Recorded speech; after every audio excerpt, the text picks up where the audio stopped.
welcome to the first of a series of videos from Cambodia, starting in one of Southeast Asia's most underrated cities. As Cambodia's cultural center, Phnom Penh is a vibrant city with a story to tell. That story includes a colorful history rooted in the ancient Khmer civilization, a French colonial era of nearly a century that ended in 1953, and a 1970s genocide under Khmer Rouge extremists. The latest chapter is maybe the least known. That is Phnom Penh's phenomenal modernization of recent years. Everywhere there's remarkable change. The main boulevard from the airport is lined with shopping centers, foreign car dealerships, and new storefronts and restaurants.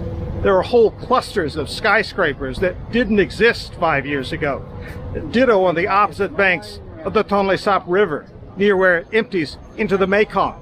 None of this is to sugarcoat the state of affairs in Phnom Penh or Cambodia, where economic inequality is widespread. For now, suffice it to say, Phnom Penh is putting on a new face, and at the same time, Cambodia's rich culture and heritage remains very much alive here.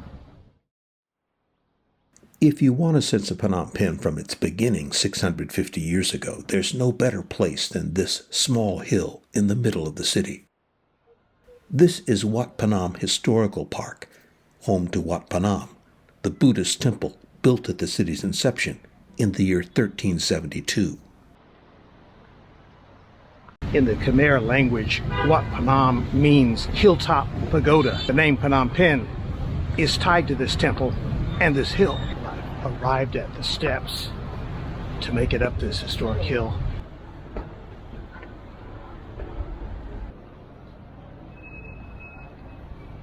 As the legend goes, an elderly woman who lived on this hill centuries ago went down to the river to bathe one day and became intrigued by a small floating tree that she had some men pull from the water. Inside the tree were said to be 4 statues of the Buddha and a statue of Vishnu.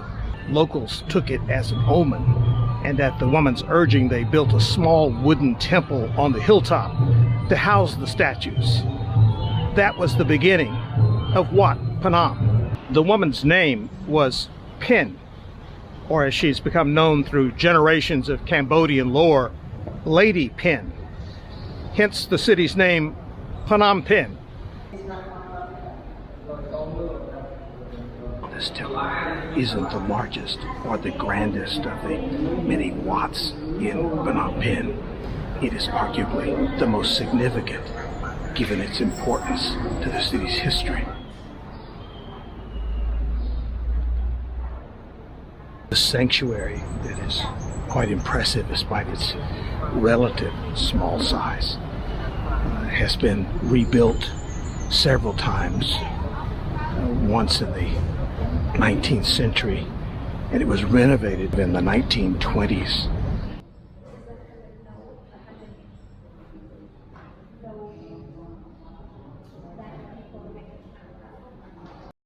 The sanctuary sits in front of a stupa erected in the year 1463 that's one of the city's more recognizable landmarks. Beneath the stupa, on a terrace of the Wat, Lady Penh has her own shrine.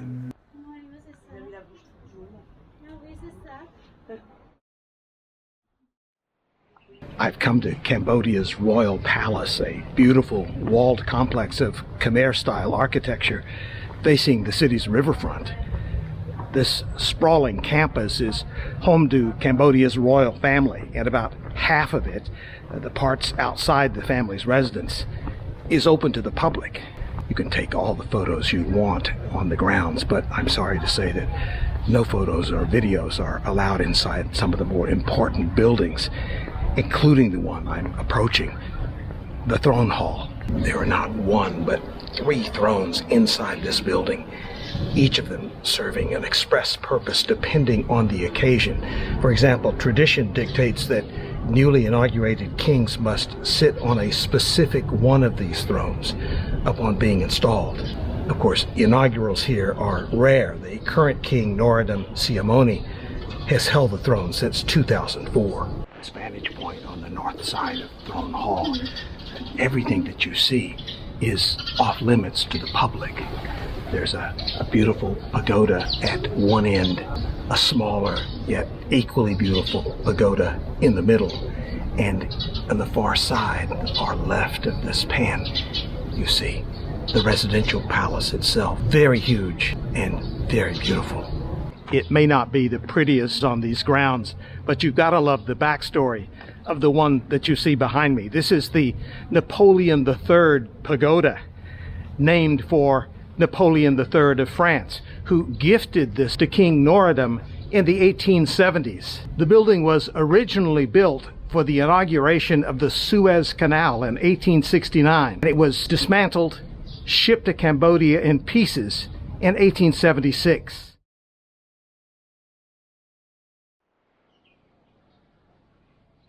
For many centuries, the royal court was at the ancient Anghor complex near Siem Reap until the early 1400s, when Anghor was abandoned and the throne was moved from place to place for several centuries. Cambodia's system of government is a constitutional monarchy, which in practice has also been described as a hereditary dictatorship. But for more than 4 decades, the real power in the country has resided away from the throne. Prime Minister Hun Sen ruled the country for 40 years, setting a record for the longest-serving elected official. In 2023, he stepped aside in favor of his son, Hun Manet. Hun Sen continues to hold the post of President of the Senate.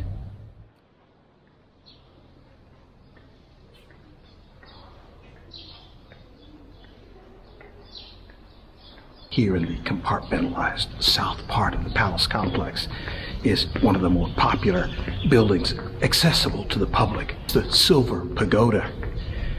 This pagoda is in the center of a lovely garden with stupas and other shrines surrounding it, and it holds special significance for the Cambodian people religiously because it was built at the height of Buddhism here in 1892 by King Norodom.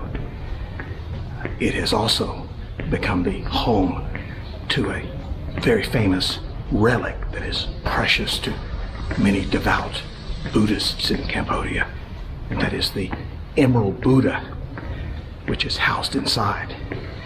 Hence it's also referred to as the Palace of the Emerald Buddha. So why Silver Pagoda, you may ask? Well, that's a reference to the floor here, the silver floor. During the 1970s genocide of the Khmer Rouge, the Khmer Rouge dictator Pol Pot moved into the Silver Pagoda and used it as one of his numerous homes. Well, having just come out of the Silver Pagoda, it's very impressive. Most everything in there, including the main and ancillary statues of the Buddha, are of gold leaf. But there is no silver floor, at least that's visible. That floor has been largely covered with carpet. A couple of observations about these palace grounds. It is a very hot place. There is some shade. As you can see, I'm walking under some shade now. But much of it is unshaded and open. And so even if the temperature is not unreasonable, which it isn't today, it's probably, well, it's about 90 degrees, I would say, Fahrenheit. But there's still a breeze blowing and it feels fairly comfortable, but the sun and the humidity is scorching. The other thing I wanted to say about this place, it is almost empty. Most of the people that you see here, other than those who work here, are foreigners. And it is a very uncrowded place to come.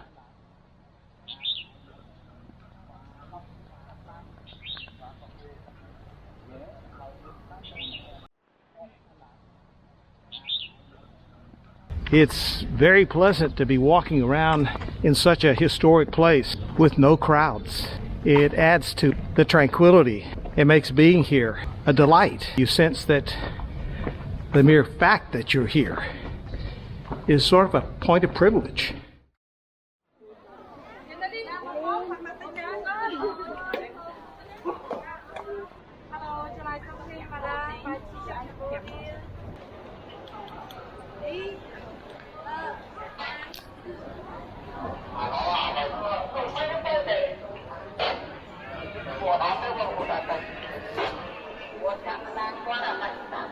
This sprawling building with its 36-meter-high central dome and 4 long arched-roofed wings that spread diagonally from the dome was built by the French in 1937.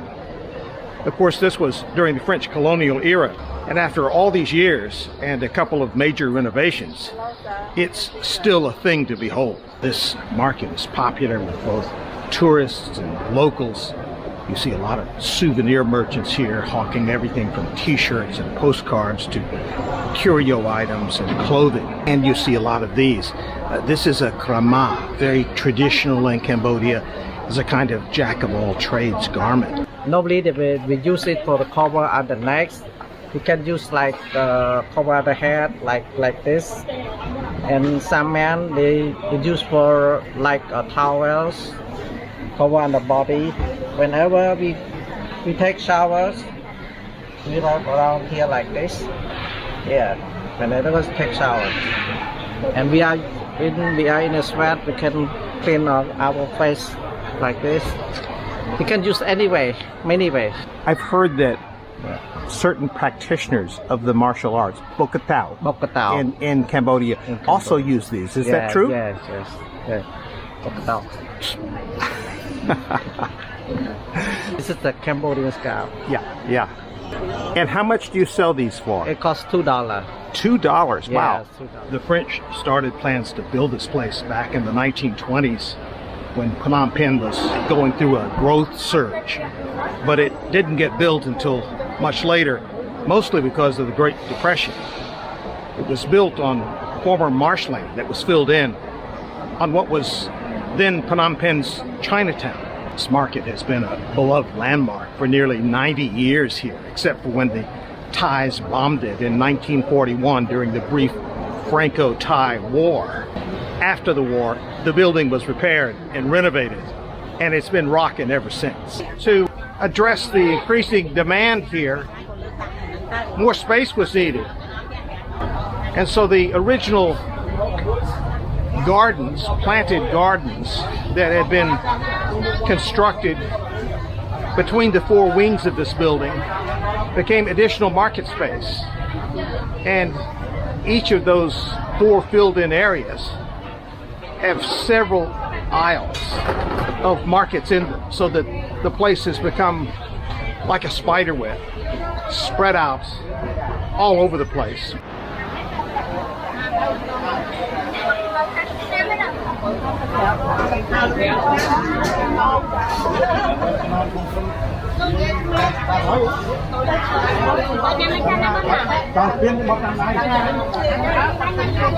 And of course, no self-respecting Southeast Asian market would be complete without plenty of eats, and there's certainly plenty here.